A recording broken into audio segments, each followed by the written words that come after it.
अस्सलाम वालेकुम जी, मेरा नाम सुमैर है और आप मेरा YouTube चैनल देख रहे हैं। उम्मीद करता हूँ आप सब खैरियत से होंगे, खुशबाश होंगे और मेरी दुआ है कि अल्लाह ताला आपको हमेशा खुशआबाद रखे।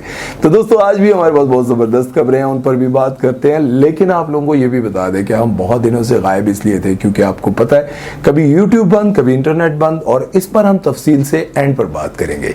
सबसे पहले हम खबर की तरफ चलते हैं और सबसे पहली खबर ये है कि शाहरुख खान एक ऐसा बयान देते हैं जिसके बाद हर तरफ उनको गालियों का सामना है। ये मैं आपको बड़े खुल के बता रहा हूँ, उनको गालियों का सामना करना पड़ रहा है। उनसे जब उनकी फैमिली के हवाले से सवाल किया गया प्रेस की तरफ से तो उन्हें बड़ा गुस्सा आया और वो कहते हैं कि मैं अपनी फैमिली के बारे में बात नहीं करना चाहता। अब जरा गौर करें, फैमिली के बारे में बात कौन नहीं करना चाह रहा? शाहरुख खान, बॉलीवुड के सबसे बड़े स्टार, जिसे कहते हैं कि उससे बड़ा स्टार बॉलीवुड में कोई नहीं है। अमिताभ बच्चन को भी उनसे नीचे रखा जाता है। कहते हैं कि शाहरुख खान जो है वो सबसे बड़े स्टार है। जब उनकी फिल्म आ रही होती है वो लोगों के आगे किस तरह से अच्छे और आजिजी से पेश आते हैं, लेकिन जब फिल्म रिलीज हो जाती है, कामयाब हो जाती है, वो करोड़ों रुपया कमाती है और शाहरुख खान अपने लिए एक महंगी तरीन ब्रांड की गाड़ी लेते हैं और उसके बाद जब कोई उनके पास सेल्फी बनाने के लिए आता है तो वो उसे धक्का दे के पीछे करते हैं, उसका फोन उठा के परे मारते हैं। लेकिन जब फिल्म आने वाली होती है ये लोग इतने आजिज हो जाते हैं, लेकिन समझ ये नहीं आती कि वो लोग जो इन स्टार्स के साथ तस्वीर बनाने के लिए इतने बेताब रहते हैं और कहते हैं हर अपने कमरे में इनकी तस्वीरें लगाई होती हैं, फोन में इनकी तस्वीरें लगाई होती हैं। मतलब लोगों को अपनी सेल्फ रिस्पेक्ट का कोई ख्याल ही नहीं है। मतलब स्टार्स हैं, ठीक है यार, अच्छे लगते हैं, लेकिन इतना भी ना आप लोग गिरें कि आप एक तस्वीर बनाने के लिए इतना आगे होते हैं कि वो आपको धक्का दे के पीछे कर देता है। क्या हो गया? शाहरुख खान क्या है? पहली बात ये हो गई। और दूसरा मैं आपको ये बताऊं कि उनसे जब ये पूछा जाता है कि आपकी फैमिली के बारे में हम बात करना चाह रहे हैं या कोई सवाल करते हैं तो वो क्यों इग्नोर करते हैं? क्योंकि जब भी उनकी फैमिली के हवाले से सवाल किया जाता है वो फौरन ही कह देते हैं कि मैं अपनी फैमिली के हवाले से बात नहीं करना चाहता। आप क्यों नहीं करना चाहते ये मैं आपको बताता हूँ। उनके बेटे ने एक ब्रांड लॉन्च किया है और उसका नाम उन्होंने रखा है डिया वॉल। डिया वॉल का मतलब क्या है? ये आप गूगल पे जाएं, वहां पे सर्च करें और आप हैरान हो जाएंगे कि एक मुसलमान एक्टर का बेटा जो अपना ब्रांड लॉन्च करता है वो नाम अपने ब्रांड का क्या रखता है? शैतान, डेविल। अब आप सोचें कि यार एक मुसलमान का बेटा है, अब मुसलमान का बेटा है, उसको नाम रखना चाहिए था कोई अच्छा सा ब्रांड, कोई भी इंग्लिश ब्रांड रख लेता, कुछ भी रख लेता। लेकिन ये जितने भी बड़े स्टार्स या फिर अरबपति लोगों के बच्चे हैं जो बहुत मॉडर्न है, वो आखिर अपना हुलिया शैतान वाला क्यों बनाते हैं? मैं आपको इसलिए बताना चाहता हूं कि आपके बच्चे भी यूनिवर्सिटीज में पढ़ते होंगे, कॉलेजेस में पढ़ते होंगे, आपके बच्चे भी अमीर लोगों के साथ फिरते होंगे और बड़ा फख्र महसूस करते होंगे। तो मैं आपको ये बात बता दूं कि उनके साथ जब वो फिर रहे होते हैं तो कभी आप जानने की कोशिश करें कि वो रात को कौन सी पार्टी में था, वो रात को किन के साथ था, तो आपको कहीं ना कहीं वो निशानी जरूर नजर आएगी। ये जिसे कहते हैं इल्यूमिनाटी, ये वो पूरा गैंग है, ये जो मासूम बच्चों को, ये इन लोगों को अपनी तरफ रागिब करते हैं और फिर इनसे ना जाने कौन कौन से गलीज काम करवाते हैं। इन्हें कहते हैं कि तुम्हें दुनियावी लिहाज से सारी आसाइशें देंगे लेकिन तुम अपनी रूह जो है वो शैतान को बेच दो। और ये लोग बड़े फख्र से अपनी रूह शैतान को बेच देते हैं और बेचना क्या है कि उसके बताए हुए सारे कामों पर ये अमल करते हैं और उसी तरह की जिंदगी गुजारते हैं। इसलिए आपको ये खबर दे रहा था कि अपने बच्चों पर नजर रखें, नहीं तो आपको भी कहीं ऐसा ना सुनने को मिले कि आपके बच्चे ने भी अपने कमरे में, अपने मोबाइल में वो तस्वीरें लगाई हों जिनको लगाने से हम ये समझते हैं कि यार कोई मुसलमान ऐसा काम नहीं कर सकता। नेक्स्ट खबर की तरफ चलते हैं और बात करते हैं बाबर आजम और विराट कोहली की। आप सब जानते हैं विराट कोहली और बाबर आजम के लाखों चाहने वाले हैं और ये दोनों टॉप के कैप्टन भी हैं और टॉप के प्लेयर भी हैं, दुनिया में इनका नाम है। और आप लोगों को ये भी याद होगा कि पिछले दिनों, बल्कि कुछ अर्सा पहले, पाकिस्तान और इंडिया का मैच हुआ था जिसमें विराट कोहली ने पाकिस्तान के जूनियर्स प्लेयर को बड़ी शफकत से, बड़ी मोहब्बत से दाद दी थी। वो अच्छा खेले थे और विराट कोहली ने उनको दाद दी, बड़ा लाड किया ये वो। तो आपने देखा विराट कोहली को इंडिया में काफी हेट मिला था और ये लोग चाहते थे कि पाकिस्तान और भारत का, बल्कि पाकिस्तानियों ने बहुत दफा कहा है कि भारत को पाकिस्तान भेजें यहाँ पर मैच खेलने के लिए, हम उनकी बहुत सेवा करेंगे, बल्कि उनकी बहुत हिफाजत करेंगे। और जो लोग भी पाकिस्तान आते हैं व्लॉगिंग के लिए या फिर कभी टूर पे, तो वो जानते हैं कि पाकिस्तानी जो है वो इंडियन से कितना प्यार करते हैं। हम लोग नहीं कहते बाप बेटा ये वो, इस तरह की बातें हमारे लोग नहीं करते। और जिन लोगों को ये शक है वो कभी पाकिस्तान आकर देखें, आपको अंदाजा हो जाएगा कि पाकिस्तानी कितने मेहमान नवाज हैं। हम लोग आपको कभी भी गालियां ये सब कुछ नहीं देते। आप लोगों के दिमाग में आपके सियासतदानों ने पता नहीं क्या कुछ डाला हुआ है, लेकिन अब आपको पता है कि एक बहुत बड़ा टूर्नामेंट होने जा रहा है जिसमें एक ही टीम में बाबर आजम और विराट कोहली को लिया गया है। अब आप क्या करेंगे? अब आप लोगों ने कमेंट सेक्शन में बताना है, बाबर आजम रन आउट विराट कोहली को करवाएंगे या फिर दोनों विकेट पे खड़े होकर लड़ रहे होंगे कि मैं बॉल फेस करूंगा, फिर विराट कोहली कह रहा होगा कि मैं बॉल फेस करूंगा, एक दूसरे को बल्ले मारे होंगे। ऐसा नहीं होगा। प्लेयर्स, एक्टर्स, सिंगर्स आपस में सारे ही दोस्त हैं। दुबई जब जाते हैं ये सब इकट्ठे बैठे होते हैं, मिलते हैं, एक दूसरे के साथ गपशप लगाते हैं। और यहाँ पर तो बहुत बड़े बड़े सियासतदान भी एक दूसरे के दोस्त हैं, लेकिन अवाम एक दूसरे से नफरत करती है। वो क्यों नफरत करती है? सियासतदान वोट लेने के लिए अपने जलसों में एक ही नारे लगा रहे होते हैं कि हम अगर इक्तदार में आ गए तो देखना पाकिस्तान का क्या हाल करेंगे, और पाकिस्तानी कह रहे होते हैं देखना हम भारत की ईंट से ईंट बचा देंगे। ये सब सियासतदान कर रहे होते हैं, लेकिन जब अवाम, स्टार्स या फिर ये लोग आपस में मिलते हैं, आपके कितने लोग हैं जो फिरोज खान पर इतना मरते हैं? आखिर कुछ तो है ना यार, मोहब्बत तो आप लोगों को है। फिरोज खान से आप इतना प्यार करते हैं, हमारे ड्रामों को इतने शौक से देखते हैं, हमारे सिंगर्स को इतना पसंद करते हैं, फिर ये नफरत क्यों है? ये आप लोगों ने मुझे कमेंट सेक्शन में जरूर बताना है। तो नेक्स्ट खबर की तरफ चलते हैं और बात करते हैं छापा फैक्ट्री के हवाले से। आप लोगों को पता है मैंने अपने मेन चैनल पर बहुत सारी ऐसी वीडियोस बनाई हैं जिसमें मैंने इंडियन इंडस्ट्री को एक्सपोज किया हुआ है, जिसमें मैंने आप लोगों को बताया है कि इंडिया ने पाकिस्तान के कौन कौन से गाने सेम टू सेम छापा मारने के बाद, कॉपी करने के बाद गाए। वो गाने सुपर हिट हुए, लेकिन उनके मुंह से ये लफ्ज नहीं निकला कि भाई ये गाना पाकिस्तान में किसी ने गाया था और ये गाना पाकिस्तानियों का है, मैंने छापा मारा है। लेकिन बहुत सारे ऐसे ढीठ भी सिंगर हैं जो हमेशा गाते रहते हैं और बाद में ये कहते हैं मुझे तो पता ही नहीं, ये तो मैंने रात को ही लिखा है। जो गाना हमारा आज से 50 साल पहले सुपर हिट था, उस गाने को कॉपी करने के बाद, उसे सेम टू सेम छापने के बाद, बस म्यूजिक थोड़ा चेंज कर लिया, उस गाने के बारे में कह रहे होते हैं कि इस गाने के बारे में मैंने कभी सुना ही नहीं। एडी तू सादी, एडा तू सादा, तेनू पता नहीं, तेनू सारा पता है, एवें तू कुन्ना बनया है, कुन्ने का मतलब नहीं पता।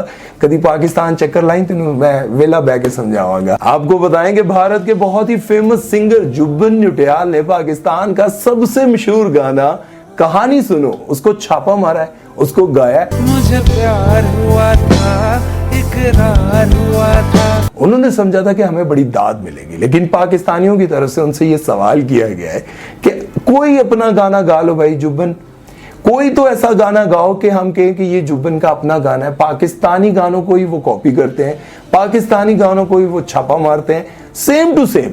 ये तो होना कि अगर वो चेंज करके गा लें, उसको गाने के बाद वो कहें कि ये मेरा गाना था, पहले मैंने असल में रिलीज कर दिया था, पता नहीं स्टूडियो में से किसी ने चोरी करके पाकिस्तान भेज दिया था। हमारे गानों को आप छापा मारते हैं और यार बताते भी नहीं है और कहते भी नहीं है कि कैफी खलील का गाना मैं गाने लगाऊं आपकी भरपूर तालियों में। ऐसा भी कुछ बोल दो यार। गाना कॉन्सर्ट आप कर रहे हैं, लाखों रुपए ले रहे हैं, बल्कि करोड़ों रुपए ले रहे हैं, लेकिन ये आप मानने के लिए तैयार नहीं है कि ये गाना कैफी खलील का है। आप लोगों ने मुझे जरूर बताना है भाई ये सही है। बहुत सारे हमारे गाने चोरी किए जाते हैं, लेकिन ये लोग मानते नहीं है यार। ये जरा आपने ना बड़े तहम्मुल से, बड़े इत्मीनान से ना कमेंट सेक्शन में बैठ के आराम से तफसील से लिखिएगा, मैं सारे कमेंट्स पढ़ूंगा। नेक्स्ट खबर उस बंदे के बारे में भाई, जिस बंदे के बारे में आप सुबह शाम जानना चाहते हैं। आपका बस चले तो आप तो बस यही कहें कि भाई सुमैर जब तुम इस सीट पर आकर बैठो कैमरों के सामने तो तुम सिर्फ एक ही बात करो, फिरोज खान फिरोज खान फिरोज खान फिरोज खान। फिरोज खान इधर गए, फिरोज खान उधर गए, फिरोज खान हंस रहे थे, फिरोज खान रो रहे थे, फिरोज खान जिम जा रहे थे, फिरोज खान गाड़ी चला रहे थे। आप यार अच्छा लगता है मुझे यार, आप लोग इतना प्यार करते हो, लेकिन जब तक कोई ऑथेंटिक खबर नहीं आएगी आपको कैसे दूं मेरे भाई, बताए ना। अगर आप चाहते हैं कि मैं झूठी खबरें आपको देने लग जाऊं तो फिर ठीक है, लिखो कमेंट सेक्शन कल तू देखो मैं ਤੁਹਾਨੂੰ ऐसी ऐसी खबर देंगा, तुसी हैरान हो जाओगे, अच्छा ये होने वाला है। हाँ जी, लेकिन आपको बताएं कि फिरोज खान अपने ड्रामे खाड़े की रिकॉर्डिंग में बड़े मसरूफ हैं और धड़ाधड़ रिकॉर्डिंग जारी है, बड़ी मेहनत कर रहे हैं। और स्क्रिप्ट को वो इतने गौर से पढ़ते हैं, स्क्रिप्ट को इतने जब वो याद कर रहे होते हैं तो बिल्कुल समझ लें कि कमरा बंद, ना वहाँ पे कोई चाय वाला जाता है, ना कोई उनका मिलने वाला फोन ऑफ, ना वो फोन उठाते हैं। स्क्रिप्ट को इतने गौर से पढ़ते हैं, इतना उसमें खो जाते हैं, खुब जाते हैं जब वो सीन करते हैं तो पता चलता है कि यार ये एक कैरेक्टर नहीं है बल्कि एक कहानी, असल कहानी हम देख रहे हैं, ये रियलिटी में कुछ ऐसा हो रहा है। मतलब आपको लग नहीं रहा होता कि ये शूट हो रहा है। जब वो बोल रहे होते हैं कहीं बैठकर अपनी मोहब्बत की दास्तान या फिर किसी जगह वो जुनूनी बने होते हैं, तो यूं लग रहा होता है कि बस नो, ये कोई शूट नहीं है, कोई रिकॉर्डिंग नहीं है, ये तो असल में हो रहा है सब कुछ। तो खैर आपको ये भी बताएं कि वो अपने बच्चों से भी मिले हैं, बड़े खुश थे, अपने बच्चों को दोनों को अपने ऐसे गले लगाया हुआ था। और जब भी मैं ऐसा कभी देखता हूँ कि वो अपने बच्चों को जब यूं ऐसे गले लगाते हैं ना, तो मुझे एक तरफ अपनी शाल और दूसरी तरफ मुझे सभी फील होता है कि ये जुदाई क्या है, कितनी तकलीफ देह है और उनके दिल से कैसी आहें निकलती होंगी जब वो अपने बच्चों से नहीं मिल पाते होंगे। खैर इतने अरसे बाद जब वो अपने बच्चों से मिलते होंगे तो वो जो खुशी का एक मंजर होता है या फिर उनको जो खुशी, वो जो फील होती है, वो एक्सप्लेन नहीं की जा सकती। वो उनके चेहरे से आप महसूस, कभी कोई शख्स अगर किसी के साथ ऐसी तस्वीर लगाता है ना कि अपनी बाहों में किसी को लिया हो और वो ऐसे खोया हुआ हो, तो आप ये एहसास कर सकते हैं, ये महसूस कर सकते हैं कि उसके लिए शायद वो दुनिया की सबसे अजीज चीज़ हो, अजीज हस्ती हो। खैर मेरी तो यही दुआ है कि वो अपने बच्चों से जब चाहें, जिस वक्त चाहें मिलें, और जितना आप लोग उनसे प्यार करते हैं अल्लाह उनको और इज़्ज़त अता करे और कामयाबियाँ अता करे और उनका जो ड्रामा आने वाला है अखाड़ा वो भी सुपरहिट जाए।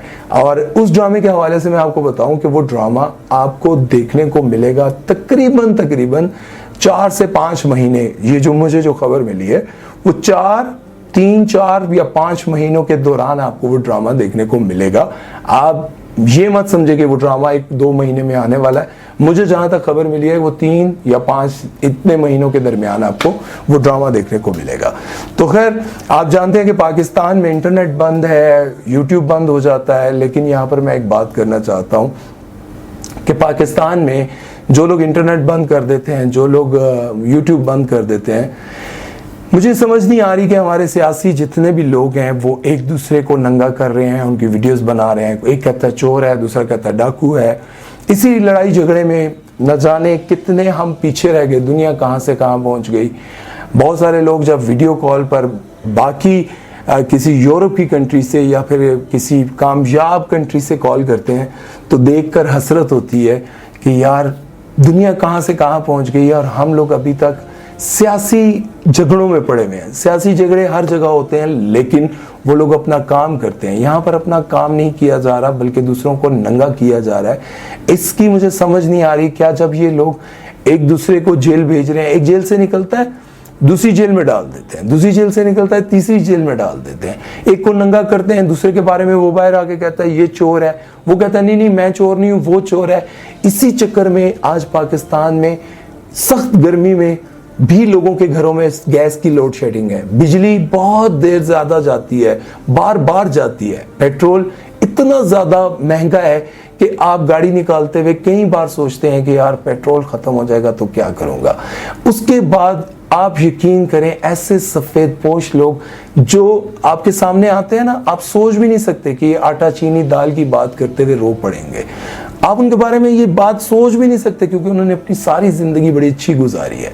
अब वो लोग इतने मजबूर होकर एक सफेद पोश आदमी, एक अनजान बंदे के सामने बैठ के जब आटा चीनी दाल रोटी और अपने बच्चों की गुर्बत के हवाले में बात करते हुए जब रो पड़ता है, उस हवाले से बात करते हुए रो पड़ता है, तो आप यकीन करें समझ नहीं आती कि हमारे सियासतदान, हमारे इदारे ये सब कुछ ऐसा क्यों कर रहे हैं। इन लोगों को ये सब कुछ देखने की बजाय ये देखना चाहिए, देख लेंगे इसकी चोरी को भी देखेंगे, इसको भी देखेंगे, लेकिन अभी ये देखना है कि ये जो 2 लाख लोग हैं ना सियासतदान, ज्यादा काउंसलर से लेकर आप चेयरमैन, एमएनए, एमपीए, मिनिस्टर्स और वजीर आजम तक, ये 2 लाख लोग भी नहीं होंगे।